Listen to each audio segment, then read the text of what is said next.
commonly asked question is, what is the difference between a QT mini facelift and a more traditional full facelift? Well, the differences are very similar and many.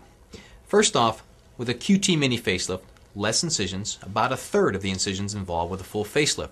Secondly, less bruising, less recovery time, and just less surgical manipulation of the tissues. Now, that is where the differences end. The similarities, which are a lot of the great things about both those procedures, are that we both tighten the face, the jawline, and the neckline, but also we tighten the muscle layer underneath the skin. This is something fairly unique to the QT mini facelift that we've incorporated from our techniques in using full facelifting.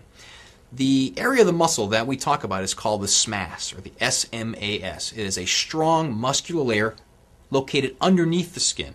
So once we lift the skin, we tighten that muscle layer. And that is really what builds in the contours into the jawline, tightens this area, tightens the neckline across the entire face.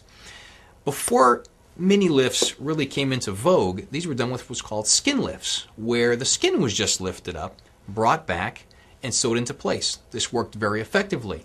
The drawback to this is that it didn't lasted a couple of months.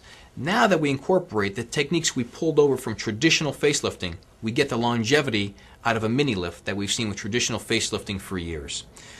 So those are really the similarities between the two and some of the differences. The biggest thing I hear about patients is, well, who's a candidate for a mini lift versus a full facelift? And that is really something that is decided upon in a consultation.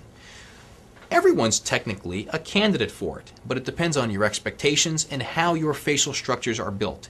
In general, the neck is one of the big deciding factors whether to do a QT mini facelift or a full facelift.